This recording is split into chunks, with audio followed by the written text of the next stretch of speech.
Bonjour, bienvenue dans Extra Local. Cette semaine, nous recevons Anne Hidalgo, la maire de Paris et la candidate du Parti Socialiste à l'élection présidentielle. Extra Local, c'est tout de suite.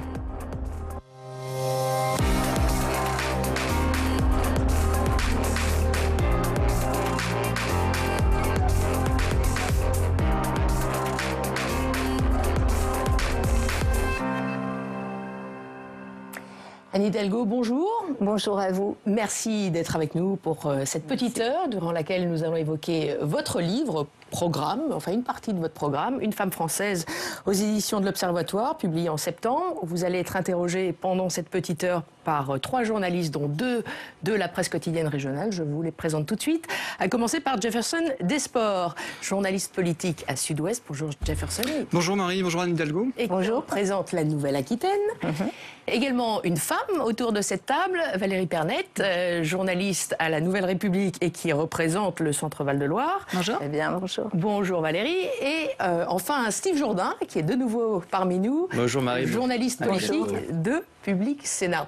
Et avant d'entrer dans le vif du débat et des questions, on commence traditionnellement par un questionnaire de Proust. Et c'est Jefferson Desports qui va vous poser cette première question de ce portrait chinois. Seulement une question très simple. Anne Hidalgo, dans votre panthéon des personnages historiques, qui occupe la première marche? Parce qu'on vous a vu le 9 novembre à Colombey-les-Deux-Églises rendre vous aussi hommage au général de Gaulle. Alors, il occupe la première place ou on peut trouver une autre figure? Victor Hugo. Vraiment, pour moi, dans mon panthéon, c'est un visionnaire, un penseur, un écrivain, un poète, un sénateur, un homme politique extraordinaire qui a eu une vision. C'est quelqu'un qui écrivait Paris sera un jour la capitale d'un pays qu'on appellera l'Europe. Dans un monde qui sera l'humanité. Et bien au-delà de ça, c'est un génie. Et pour moi, il reste vraiment une référence absolue. Et c'est une référence dans le monde aussi. Hein. Vous savez, c'est un des auteurs français les plus connus. Les Misérables. Oui, Les Misérables, Notre-Dame de Paris. Et bien aussi. sûr. Alors, deuxième question. Une question un peu plus légère. Enfin, ça va dépendre de votre réponse. Ça dépend. Ça va dépendre de votre réponse. Quel est votre plat préféré, tout Alors, simplement? c'est pas très léger, mais le gratin dauphinois. Voilà, j'ai grandi à Lyon. Ce que j'allais dire, ça vient un peu de votre... ouais, et puis voilà, j'allais beaucoup dans le Dauphiné et le bon gratin dauphinois, c'est quand même un délice. Allez, troisième question, c'est Steve. Si vous y étiez une loi, si la France était une loi, ce serait laquelle? Je pense vraiment la loi Veil sur l'IVG, sur ce droit fondamental des femmes, parce qu'à partir de là, c'est vraiment la liberté des femmes qui a pu être consacrée par la loi, et puis tout le combat, bien sûr, de Simone Veil pour cette loi. Le droit des femmes, ça me permet de rebondir un peu sur la polémique de la semaine. Je ne sais pas si vous avez vu, mais le pronom « yel » a été ajouté cette semaine par le dictionnaire Le Robert dans son édition en ligne. Yel, pronom non-genré, contraction entre il et elle. Qu'est-ce que vous pensez de cette polémique, vous ? D'abord, c'est une polémique totalement inutile. Je pense que les Français ont à cœur d'autres sujets que celui-là. Ils doivent d'ailleurs écouter ça en se disant « mais de quoi nous parle-t-on » Mais ça fait beaucoup réagir même au gouvernement. Mais... Oui, mais ça n'a pas grand-chose à voir, je crois, avec la vie réelle des Français. Après, je trouve que l'évolution de la langue, elle fait partie de notre histoire, donc il faut l'accepter. Et je suis plutôt du côté du petit Robert et des dictionnaires. Du yel. Oui. Parce qu'ils introduisent aussi dans le dictionnaire des choses qui sont de notre histoire contemporaine. Ils ont fait évoluer, ils ont beaucoup fait évoluer aussi la féminisation des noms. Donc je pense que c'est bien qu'ils soient à la fois les conservateurs d'une langue qu'il nous faut préserver, qui est magnifique et qui anime vraiment un territoire très vaste qui s'appelle la francophonie. Mais c'est très bien que le petit Robert soit aussi du côté de cette... l'écriture inclusive. Je ne la pratique pas. Vous seriez prête à l'utiliser dans un discours? Non, pas dans un discours. Et je pense que dans un discours, pour être compris, il vaut mieux dire elle, il... Au discours, vous dites toujours française, français, parisienne, voilà, parisien, toujours. Absolument. Et je pense qu'on comprend mieux les choses de cette façon-là. Mais je ne fais pas un procès du tout au petit Robert d'aller essayer de défricher et puis peut-être de nous éclairer dans les années qui viennent. C'est aussi, c'est une langue qui est vraiment, vraiment vivante, le français, et à qui il faut donner cette capacité quand même de comprendre et finalement d'exprimer les idées et le monde qui vient. Alors on termine le petit questionnaire de Proust par ma dernière question rituelle, votre région préférée? Alors c'est une région de cœur, parce que c'est vrai que je n'y ai pas d'attache personnelle, autre que des amis, mais c'est la Bretagne. Je trouve que la Bretagne, c'est une région magnifique. J'ai lu que vous pratiquiez le GR34. Ouais. Voilà, donc je l'ai marcheuse. Oui, je suis une marcheuse. J'ai beaucoup marché aussi dans les Alpes, dans les Pyrénées, donc je connais bien aussi toute la région. Dans la vallée d'Arons, hein, c'est ça. Voilà, vers de la Reims jusqu'au pic du Midi d'Ossau, et puis les Alpes, puisque j'ai été lyonnaise, et puis les Cévennes, et puis l'Ardèche et les monts du Forez. Bon, bref, j'aime marcher, mais la Bretagne, parce que je trouve qu'il y a vraiment énormément de paysages. J'aime la mer, j'aime l'océan. Je suis née moi-même au bord de l'océan, beaucoup plus au sud, à Cadix, et j'aime ces territoires qui sont avec ces marins, avec cette mer, avec ce climat, et c'est très beau, c'est très très beau, je connais vraiment bien la Bretagne. Donc la Bretagne, et aussi bien sûr Paris.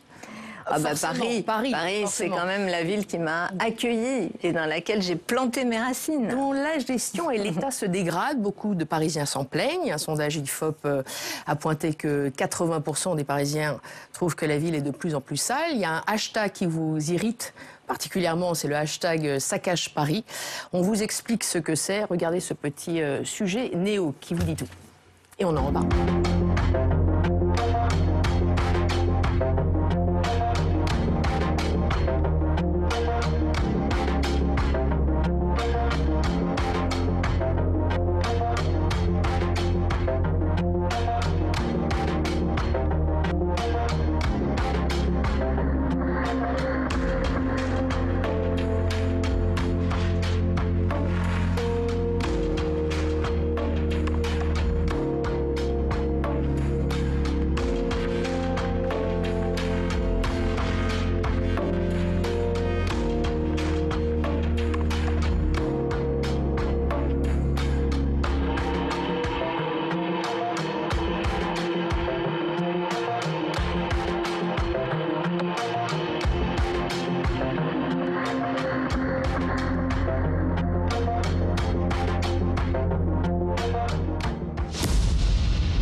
Voilà, on a vu des photos de Paris en 2008, Paris aujourd'hui, Paris qui semble s'être dégradé, qui a beaucoup changé. C'est ce que disent en tout cas les gens qui écrivent ce mot dièse Saccage Paris. Quelle est votre réaction quand D'abord, vous avez fait une présentation. J'ai été réélue maire de Paris. Et des questions essentielles comme celle de la propreté, de la sécurité ont, comme depuis 20 ans, occupé l'espace des élections politiques. Là, on voit des images, il y a des choses bien sûr qu'il faut réparer, comme dans toute ville, hein, un poteau qui se dégrade, à un moment donné, on voit une image sur le canal Saint-Martin, ça a été nettoyé dans l'instant. Donc ça, on ne prend pas la photo juste après. Il y a eu des changements aussi, des bancs publics qui ont disparu. Non, c'est quelque chose qui est constant aussi dans le débat parisien. Écoutez, qu'il y ait toujours en permanence besoin de réparer, de nettoyer, c'est le lot de tous les maires.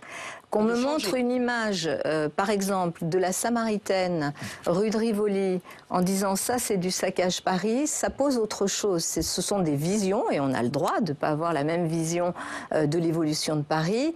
Pour ma part, et depuis que je suis maire, et depuis que je suis élue à Paris, j'ai toujours eu à cœur deux choses. D'abord, préserver le patrimoine.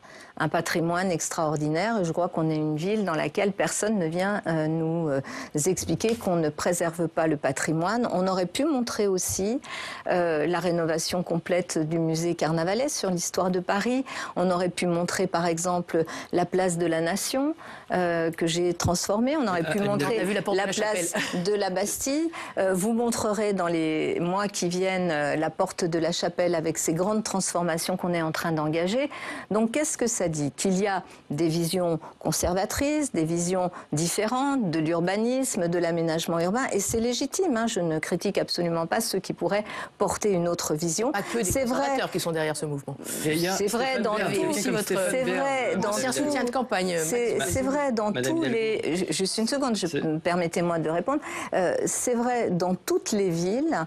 Mon sujet aujourd'hui, c'est que je suis non pas candidate à ma réélection pour être maire de Paris, puisque je viens d'être réélue, mais c'est d'être candidate à l'élection présidentielle. Alors justement, ça tombe bien. Première question, cash. Ben justement, Anne Hidalgo, vous venez de rappeler votre réélection à la mairie de Paris, mais à ce moment-là, vous n'étiez pas encore candidate à la présidentielle. Aujourd'hui, vous êtes candidate à la présidentielle pour le Parti socialiste et il y a ce hashtag. La question est simple, est-ce que Paris, à force de vous ramener à Paris, à votre gestion municipale, est-ce que ça peut devenir votre premier handicap dans cette campagne où il faut aller justement au-delà de Paris? Et si on veut aller jusqu'au bout, est-ce que vous pouvez faire campagne en étant maire de Paris finalement? Oui, et d'abord, vous savez, je ne suis pas la première maire de Paris à faire campagne. J'ai eu des prédécesseurs, dont un est devenu président de la République. Et Bertrand Delanoë avait fait aussi quelques campagnes, hein, dans une perspective sans être candidat, mais dans la perspective à Paris était perçu comme un tremplin. Là, ça semble un peu moins exact. Eh bien, je ne suis pas d'accord avec vous, puisqu'il y avait exactement les mêmes polémiques, y compris à l'époque de Jacques Chirac et à l'époque de Bertrand Delanoë. Donc, premièrement, ça n'est pas nouveau. Deuxièmement, Paris, c'est une fierté pour le pays.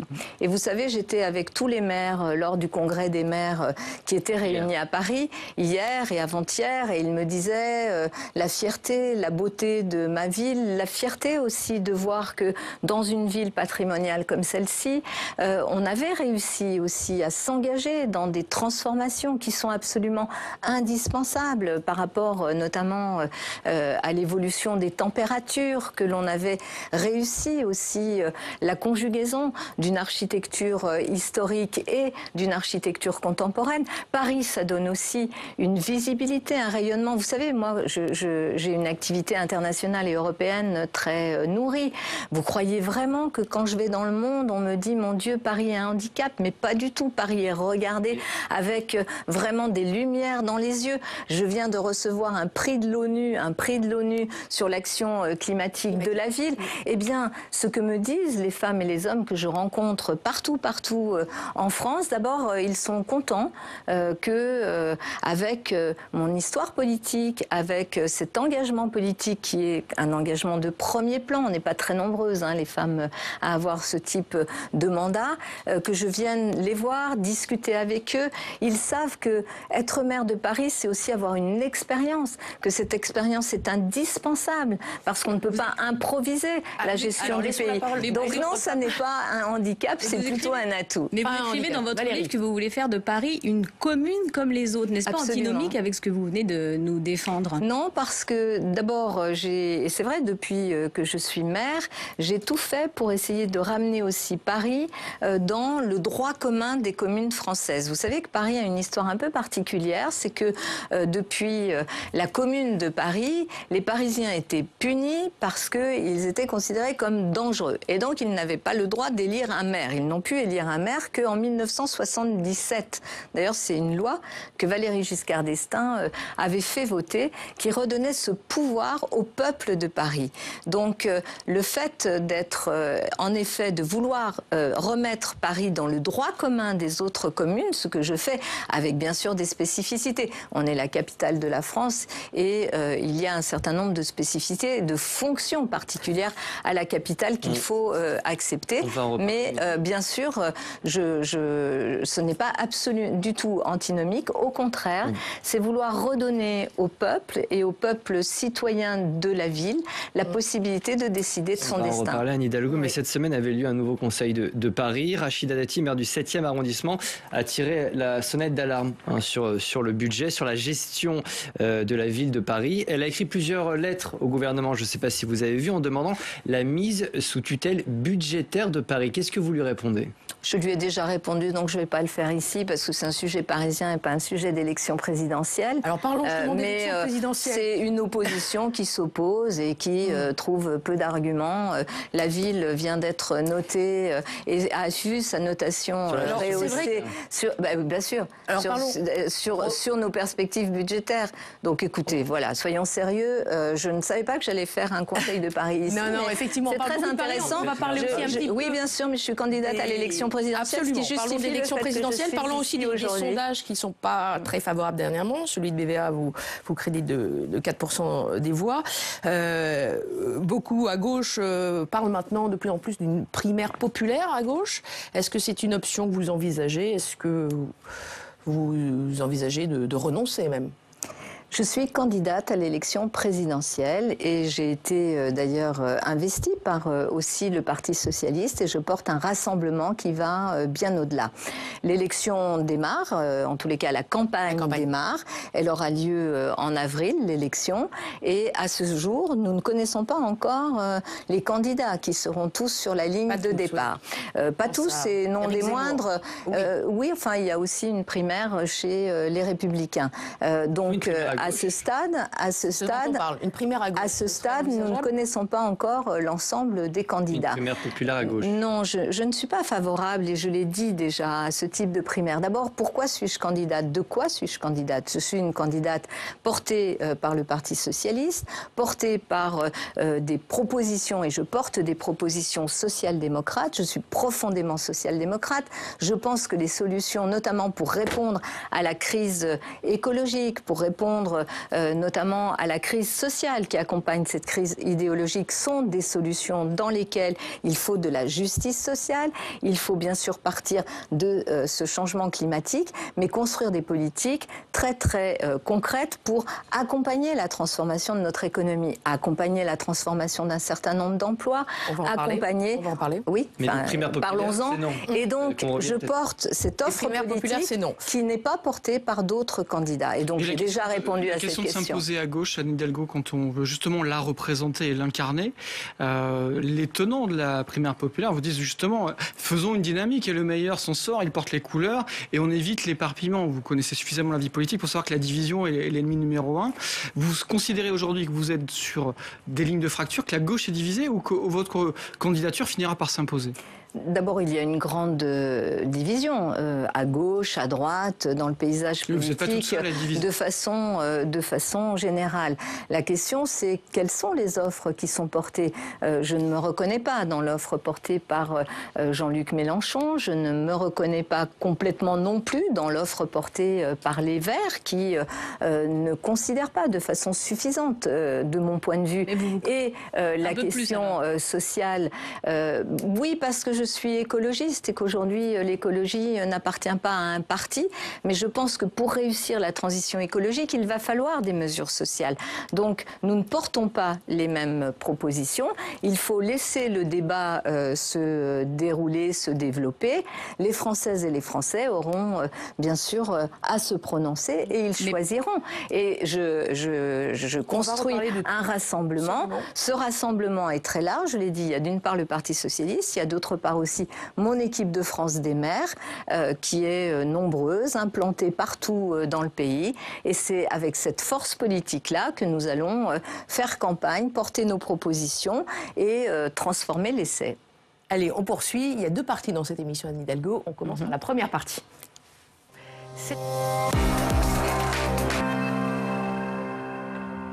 Et nous abordons ici une thématique extra-locale qui va donc au-delà du local. Et on va pouvoir parler de pouvoir d'achat et de précarité qui est de plus en plus forte avec l'inflation et bien sûr la crise sanitaire. Je vous propose de regarder ces images qui viennent de nos régions.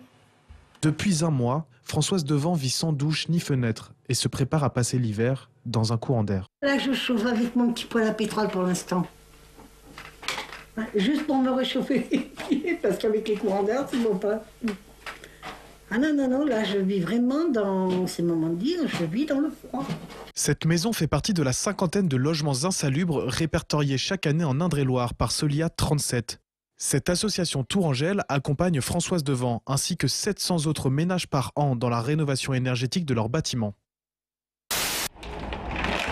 C'est un passage obligé pour Frédéric. Bénéficiaire du Secours populaire depuis maintenant 15 ans, il vient retirer son colis alimentaire mensuel. Une aide indispensable face à la hausse de ses factures énergétiques. Entre 20 et 30 euros en moyenne, surtout sur l'EDF, surtout sur l'électricité. Le gaz Ça a bougé, mais pas tant que ça. Selon l'Observatoire national de la précarité énergétique, 12 millions de Français auraient des difficultés à se chauffer ou à payer les factures. 150 €, c'est le montant maximum que propose l'association caritative pour aider les plus démunis à régler leurs factures. En l'espace d'un an, le nombre de prétendants à cette aide énergétique a presque doublé. Au milieu du mois de mai et du mois de juin, on a eu des reliquats pour certaines personnes. C'est là où effectivement il y a des soldes de factures et des soldes de factures conséquents. Et les personnes sont dans l'incapacité de régler ces soldes. On pense qu'effectivement on a à peu près eu à peu près 40 demandes d'aide en 2020. On va terminer autour de 75 à 80 pour 2021.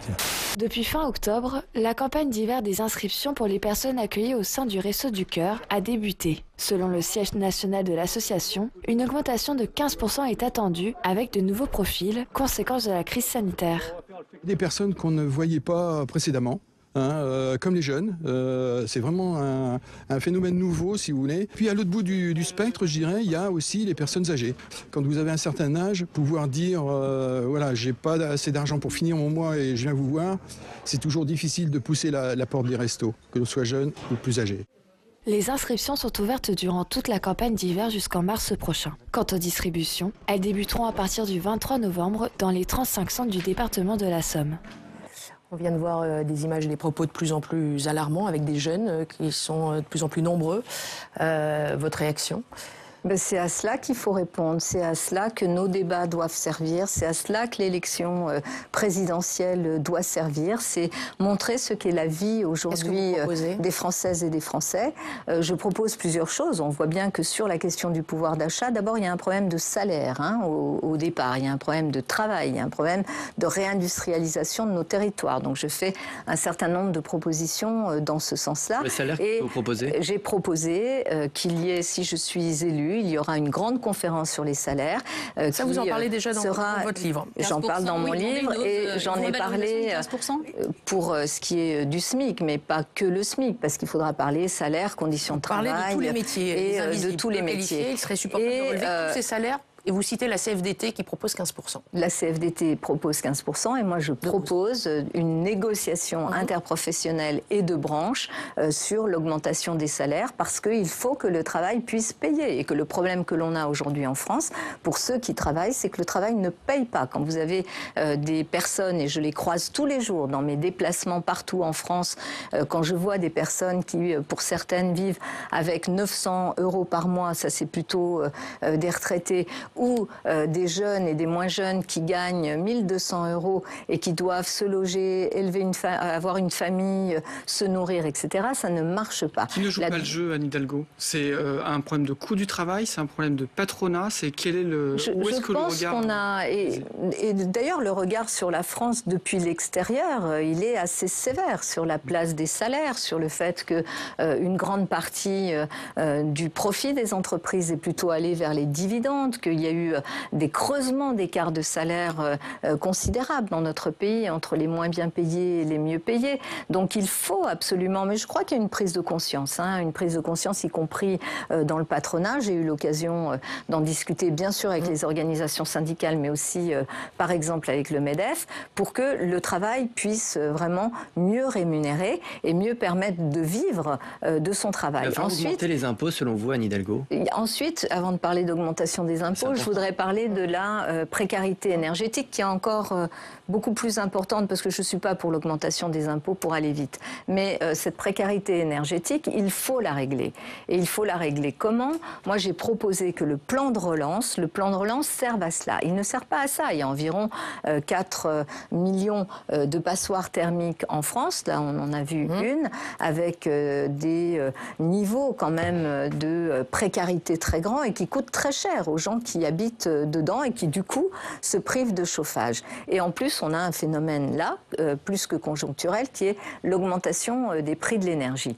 Donc, moi, je propose évidemment que sur le plan de relance, on fasse de la rénovation thermique l'axe vraiment numéro 1, ce qui n'est pas le cas. L'État en parle, le gouvernement en parle, mais pas du tout. Oui, mais pas du tout à la hauteur de ces 4 millions de passoires thermiques sur lesquelles il faut agir rapidement et agir pas pas tout seul. Proposition que j'ai faite, que beaucoup de maires ont fait, c'est de travailler de concert avec les maires, puisque les maires, nous intervenons déjà. Moi, j'ai des programmes ici à Paris sur la rénovation thermique, notamment, bien sûr, dans le parc social, mais aussi pour les copropriétés privées. Et puis, il y a pour la question alimentaire, là aussi, on voit une augmentation considérable, et ça a été dit par les Restos du Cœur, un public nouveau, des jeunes et étudiants. Précarité des étudiants, j'étais ce matin avec des étudiants dans le Val-de-Marne qui m'expliquaient cette précarité, et donc il faut que les jeunes puissent aussi pouvoir s'en sortir. Donc ça veut dire... Qu'est-ce que vous pensez du contrat d'engagement du président? Je pense qu'il est très très insuffisant parce que...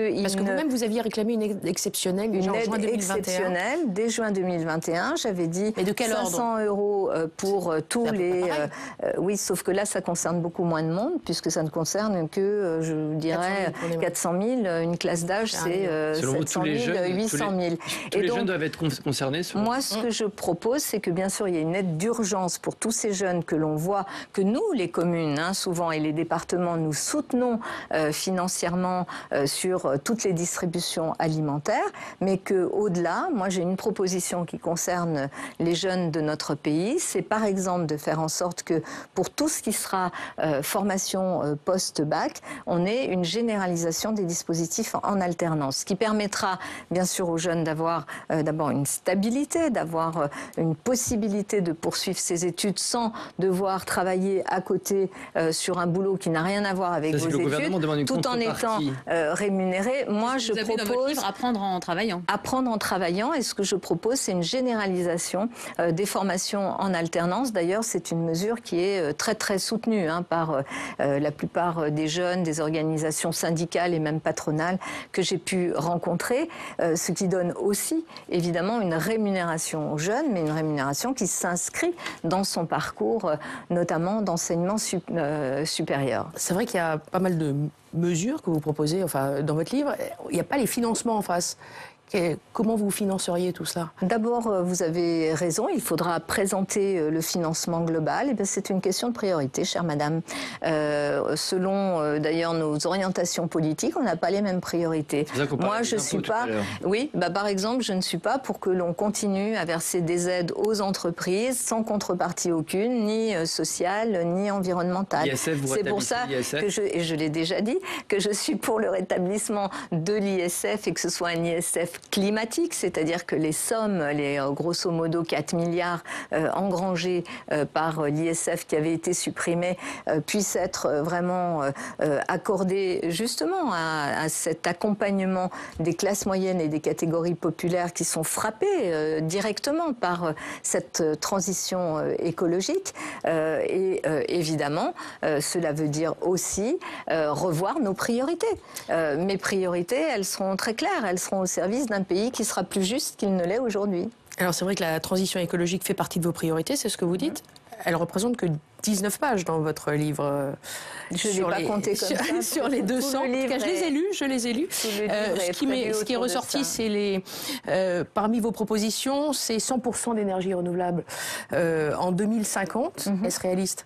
Bien sûr, d'ailleurs il y a plusieurs scénarios de RTE qui le disent très précisément, donc je m'appuie, oui, et il le dit jouable, il le dit faisable, et c'est le scénario dans lequel on doit s'engager. Donc pas de construction de nouveaux réacteurs. Je ne crois pas à une sortie du nucléaire en 10 ans ou en 20 ans comme certains ont pu le dire. En combien de temps? En revanche, je pense que d'ici 2050, effectivement, parce qu'on a besoin de continuer à avoir une production d'électricité et d'énergie dans notre pays, parce qu'on a ces besoins-là qui sont là et qui ne sont pas en train de se réduire, même s'il faut de la sobriété énergétique. Donc je pense que dans un des scénarios de RTE, ou même dans les scénarios qui sont présentés par l'Agence internationale de l'énergie, il y a le chemin pour arriver justement à ces 100% d'énergie renouvelable. Et Et vous savez, au-delà de la discussion que l'on peut avoir ici, il faut être conscient d'une chose, c'est que notre modèle tel qu'il est aujourd'hui n'est pas soutenable. J'étais à Glasgow, j'ai vu les dernières études des scientifiques qui, là, étaient quand même dans un moment où ils nous disent... On va pas assez loin. C'est pas qu'on va pas assez loin, c'est que tout ce qu'ils ont dit se vérifie, que maintenant ce qu'ils nous disent, c'est que les scénarios qui nous restent à regarder, c'est plutôt des scénarios d'adaptation. Et pourtant, le nucléaire revient à la mode, Madame Hidalgo. Les scénarios d'adaptation. Il faut qu'on avance avant de passer à notre deuxième partie qui est Intra. Je vous propose 4 unes de notre presse quotidienne régionale et je vous demande d'en choisir une de ces unes. Alors, voici la une de Sud-Ouest récente sur le procès des attentats du 13 novembre. La une du Télégramme sur la relance du nucléaire, on vient d'en parler, qui est de plus en plus réhabilitée quand même à gauche. La une de La Voix du Nord qui revient sur la proposition d'Olivier Véran d'étendre le régime de base de la sécurité sociale, donc vers une grande sécu au détriment des mutuelles. La une de La Nouvelle République qui pose la question des gilets jaunes. Que sont-ils devenus 3 ans après leur apparition sur les ronds-points?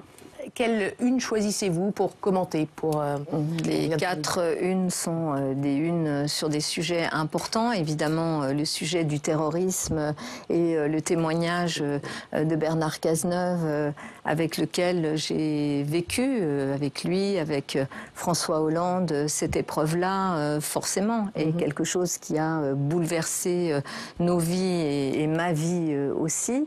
Je retiendrai plutôt la une sur ce que sont devenus les gilets jaunes, parce qu'en fait, je pense que dans ce moment que nous avons vécu à l'époque, il y a eu ce mouvement social, un mouvement social qui est né pour beaucoup de femmes, je le dis d'ailleurs dans mon livre, qui étaient en première ligne, Après, souvent seules, avec leurs enfants galérants, etc., et qui évoquaient aussi cette idée de se regrouper, de se retrouver pour défendre la qualité de vie, la dignité de vie, pour défendre la possibilité de construire sa vie. Et ensuite, il y a eu évidemment une évolution de ce mouvement vers de la violence et vers des actes ou des propos politiques qui étaient extrêmement... la violence à Paris plus que dans nos... Et violence que l'on a vu beaucoup, effectivement, tous les samedis, les uns après les autres à Paris. Pour autant, ce qui s'est passé au départ de cette crise, et notamment de la crise sociale, c'est déjà cette question de comment on transforme notre économie vers, et notre modèle économique vers un modèle qui tienne compte de l'environnement, puisque la crise climatique est là, et comment on fait en sorte que cette crise climatique ne pèse pas principalement sur les plus fragiles, c'est-à-dire les classes moyennes et les catégories populaires. Et en fait, la question est entière. Et peut-être dernier mot là-dessus, parce que ça me paraît très important dans les éléments d'analyse. Pourquoi ce mouvement aussi a prospéré? Parce qu'il a été dit par le président de la République dès 2017 que les corps intermédiaires ne servaient à rien, les maires ça servait à rien, les syndicats ça servait à rien. Et en fait, un mouvement avec une population portant des revendications mais ne sachant pas vers qui les adresser. Et donc dans quelque chose qui pouvait être et très conflictuel et très chaotique et très difficilement régulable. Allez, on va se tourner vers la gauche tout de suite. Il faut qu'on enchaîne. On se retrouve tout de suite pour notre deuxième partie. C'est Intra.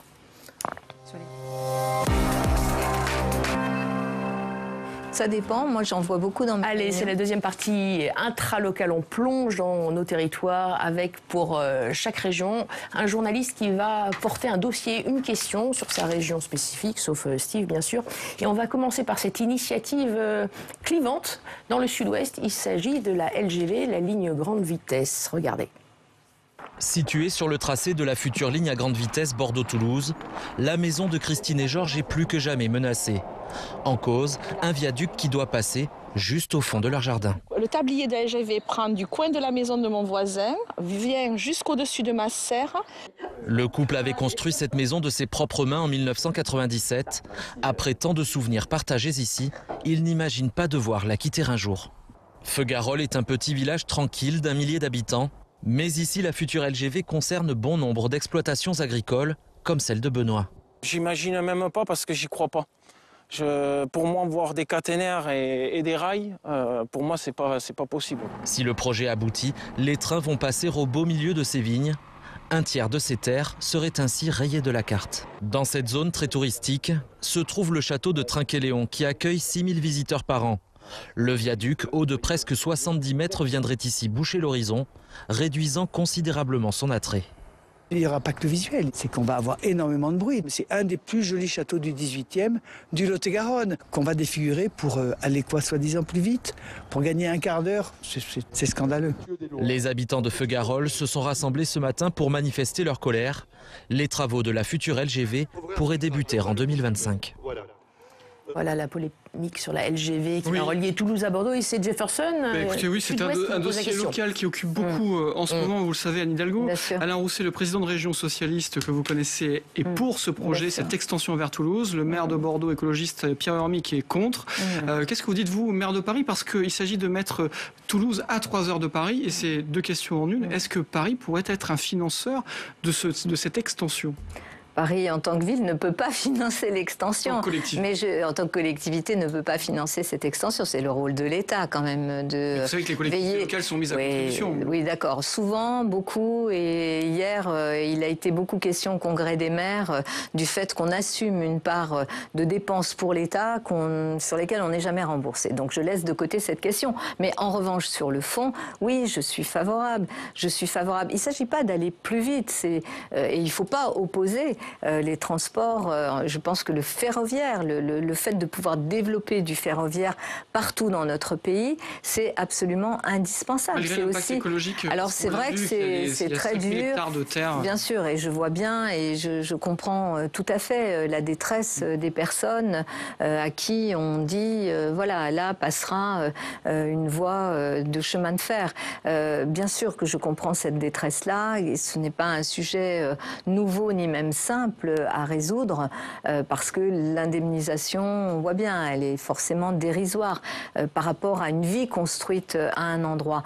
Mais je pense qu'il est très important en France de pouvoir continuer à aménager notre territoire et à faire du train, du ferroviaire, un outil principal de cet aménagement parce qu'il n'y a pas d'autre façon plus écologique de se déplacer, de relier des pôles entre eux, des villes entre elles. Et donc je suis favorable. Je soutiens évidemment la position et de Alain Rousset et aussi de Carole Delga sur cette ligne-là. En revanche, c'est pas la peine qu'Alain Rousset vous appelle pour trouver des financements et pour l'aider à faire son tour de table. Vous savez, moi l'État en l'occurrence a beaucoup ponctionné le budget de la ville de Paris. Je pourrais vous en montrer un détail, mais on a un connaisseur ici qui a suivi le Conseil de Paris, donc il pourra regarder. Un soutien, oui, mais pas un soutien financier. Voilà. Non, bien sûr. Enfin, de l'État, oui. Là, je suis candidate à l'élection présidentielle. Donc, si je suis présidente de la République, bien sûr. Et je pense, bien sûr que l'État doit soutenir les régions dans ce travail-là et qu'une grande partie du plan de relance doit aussi être consacrée. Parce que le ferroviaire, c'est à la fois le transport des personnes, mais aussi le transport des marchandises. Et c'est le moyen le plus propre de pouvoir se déplacer. Allez, on va dans le Val-de-Loire, que vous connaissez aussi.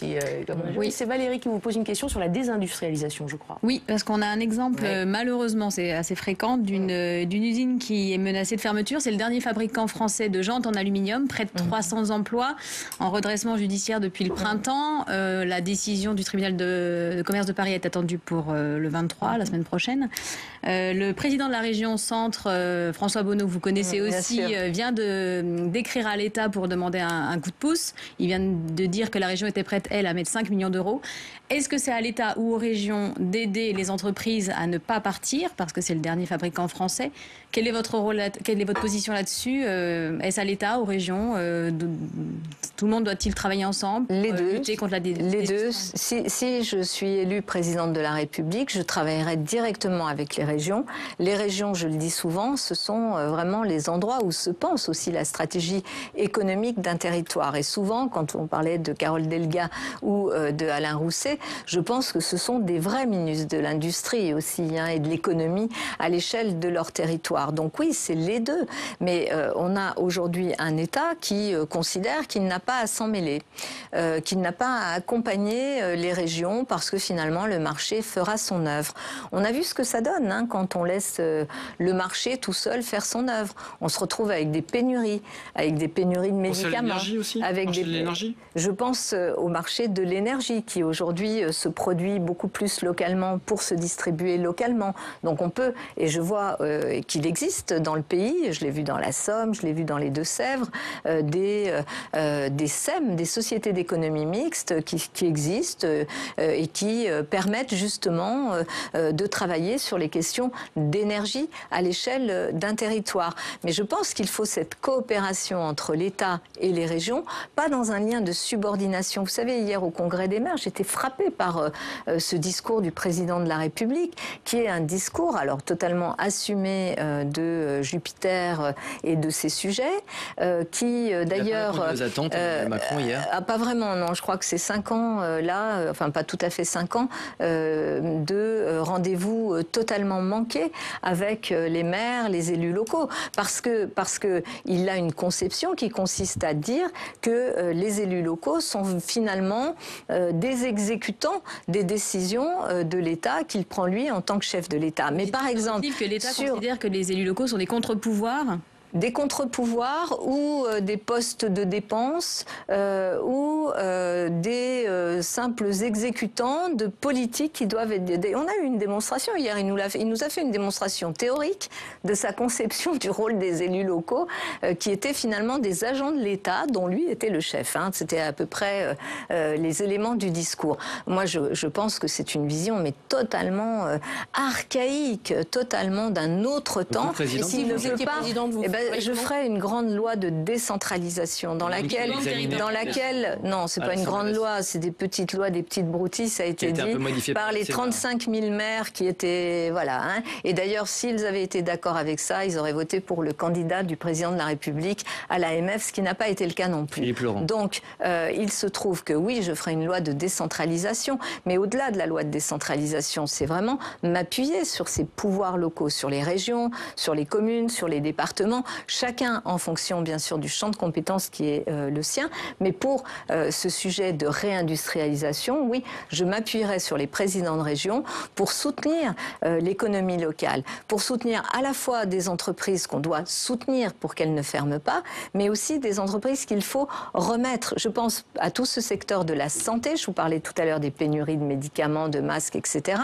Il y a là un gisement d'emploi et de travail et de réindustrialisation possible pour notre pays qui n'est pas aujourd'hui exploité. Et quand vous me parliez du budget tout à l'heure, vous savez, moi je ne suis pas malthusienne, hein, je ne considère pas que le budget de l'État, il est, je dirais, enfermé dans un cadre dont personne ne sortira jamais. Je pense qu'il faut créer de la valeur. Et créer de la valeur en réindustrialisant, en remettant des entreprises, en remettant du travail, en faisant en sorte que les gens puissent avoir un salaire, pas des aides, un salaire lié à leur travail. Et ça, vous savez, c'est quelque chose d'assez vertueux pour l'économie et pour la création de valeur et pour l'élaboration d'un budget pour un pays comme le nôtre. Allez, Steve, dernière question. Oui, je ne sais pas si ça vous plaît, on va parler de Paris, des relations entre État et collectivités territoriales. Alors, il y a une loi qui a été votée en 2019, Madame Hidalgo, qui impose aux agents des communes de travailler 35 heures à partir du 1er janvier prochain. C'est pas le cas actuellement à la mairie de Paris. Ils travaillent moins de 35 heures par semaine. Pourquoi vous refusez d'appliquer cette loi ? Je ne refuse pas d'appliquer cette loi. Je pense d'abord que cette loi est une mauvaise loi, je l'ai dit, et évidemment je continuerai à le porter. Vous savez, venir dire à des agents communaux, pas que à Paris, hein, partout en France, qui ont été en première ligne, qui ont quand même des petits salaires, hein, parce que le point d'indice, il n'a pas été revalorisé depuis longtemps. Ça dépend de la politique de l'État aussi, hein, oui, de l'État aussi, et aussi de la capacité des communes à pouvoir financer ces réévaluations. d'évaluation et ça dépend des dotations de l'État. Donc, leur faire ça en sortant de la pandémie, alors qu'ils nous ont permis de tenir quand même dans nos communes et de faire tenir la République, je trouve que cette loi est une loi vraiment d'une très grande injustice. Et ça pose la question deuxième chose, au niveau national peut-être. Est-ce que vous êtes pour un grand débat autour des 32 heures Ça pose un autre débat qui est que en droit français, jusque-là, il était possible d'avoir une loi qui fixe la limite supérieure, et puis d'avoir des systèmes plus favorables. Ce que cette loi nous dit, c'est pas de système plus favorable par la négociation. Bon, ils l'ont déjà fait dans le secteur privé, ils le font dans le secteur public. Je ne suis pas d'accord avec cette philosophie-là. Et troisièmement, ce que nous avons fait, nous, à Paris, mais je sais que beaucoup de maires et de patrons de collectivités l'ont fait partout en France, nous avons essayé de trouver des solutions. Lorsque la loi, puisque la loi, je l'applique, je suis évidemment une républicaine et j'applique la loi, j'ai utilisé ce que la loi m'autorise à faire, c'est-à-dire de donner ce qu'on appelle des suggestions, c'est-à-dire de traiter différemment les métiers les plus pénibles. Et le tribunal administratif a suspendu en référé cette décision. Et je vais y revenir. Et deuxièmement, j'ai travaillé aussi pour que les femmes, les métiers féminins aussi, puissent être revalorisés. Le préfet a considéré que ce n'était pas, enfin l'État, puisqu'il a agi sur ordre du gouvernement, que ce n'était pas une bonne interprétation de la loi. Eh bien, je conteste cela. Qu'est-ce qu'on fait dans un état de droit quand on n'est pas d'accord avec une interprétation? On va devant qui? Le tribunal. Et on attend quoi? Que le tribunal réponde. Et quand le tribunal aura répondu, eh bien, je vous répondrai aussi, j'appliquerai la loi. Bon, merci beaucoup Anne Hidalgo d'avoir répondu à nos questions. Vous allez nous quitter, on va rester tous les 4 ensemble pour notre partie de débriefing. Merci beaucoup. C'est comme ça.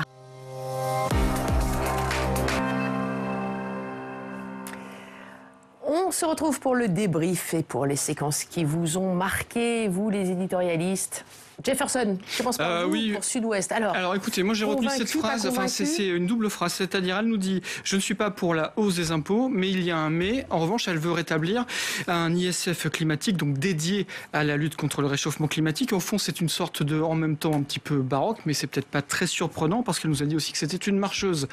Donc, vous voyez, vous avez fait l'association, bien entendu, mais voilà, donc pas de hausse d'impôts, mais cet ISF climatique.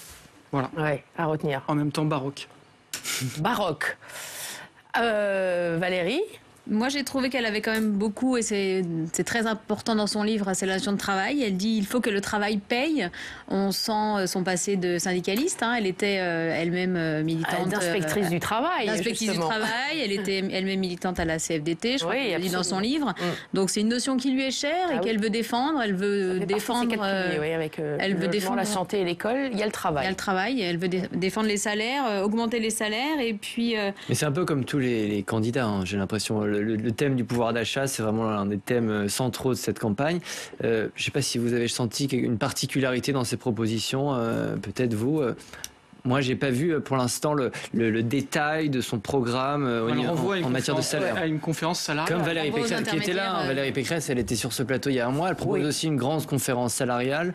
Après, on a failli l'interrompre là-dessus avec Steve. C'est vrai qu'elle a proposé exactement la même chose que Valérie Pécresse qui était là il n'y a pas très longtemps. Les regards quand même sont très tournés vers le MEDEF, vers le patronat, parce qu'on lui a posé la question sur le coût du travail. Elle a plutôt renvoyé à la question patronale. Ou à l'État. Bon, Valérie, donc la phrase, on continue sur les petites phrases. La punchline, c'était...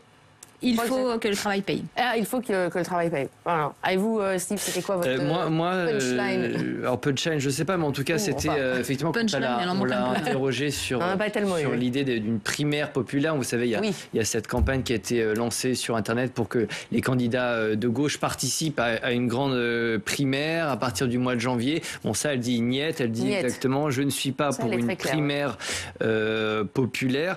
Bon, on ne va pas reparler encore des sondages pour Anne Hidalgo, elle le sait, tous les jours, toutes les semaines, il y a de nouveaux sondages, elle est à 3-4% dans les sondages.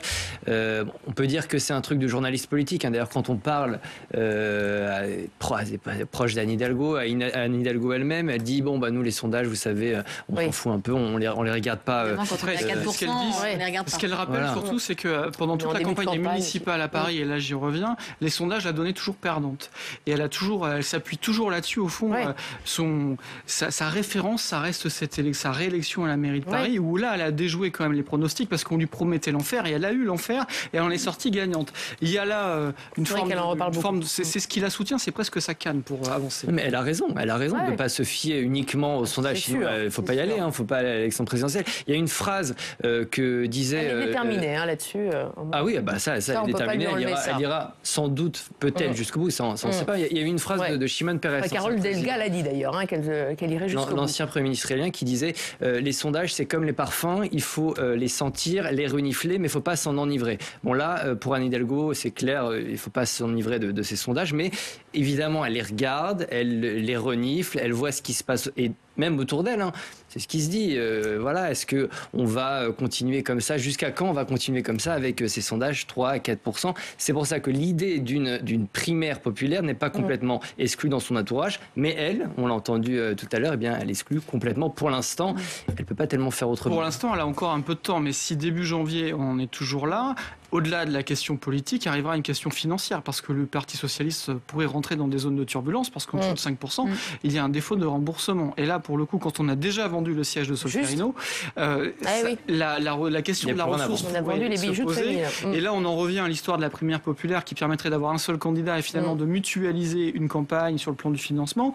Ça change un peu la donne. On n'en est pas encore là, il y a encore un peu de temps, mais plus les jours passent et plus la pression va être forte autour d'Anne Hidalgo. Et c'est pour ça qu'elle est un peu crispée quand même. Elle ne peut pas être autrement que crispée parce que... c'est un peu sur la défensive.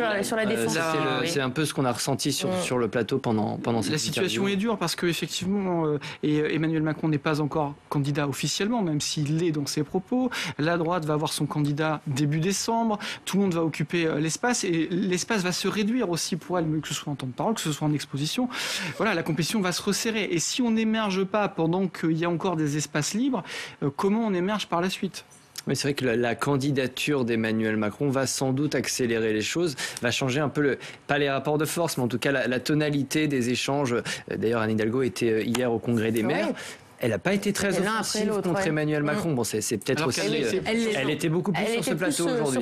Effectivement. Elle l'est assez dans son livre aussi. Elle n'est pas tendre avec le chef de l'État et avec l'État en général. C'est vrai. C'est sûr. Là, elle est obligée de se démarquer de toute façon. Après, la vraie question, c'est comment imprimer une marque à gauche, comment raconter un récit à gauche. Elle a commencé à le faire avec des propositions sur la... Et peut-être sauver la gauche. Vous n'avez pas posé la question sur... Est-ce que c'est le va-tout de la gauche? En tout cas, le PS, parce que la gauche est plus large que le Parti socialiste. Mais là, effectivement, il y a un vrai... Peut-être que le PS joue sa survie. On verra, on ne va pas faire de la politique fiction non plus. Mais la pression est très forte. Les prochaines semaines vont nous le dire, en tout cas. Merci à vous trois, merci à vous derrière vos écrans. On se retrouve la semaine prochaine avec un nouvel invité. Bon week-end, bonne semaine.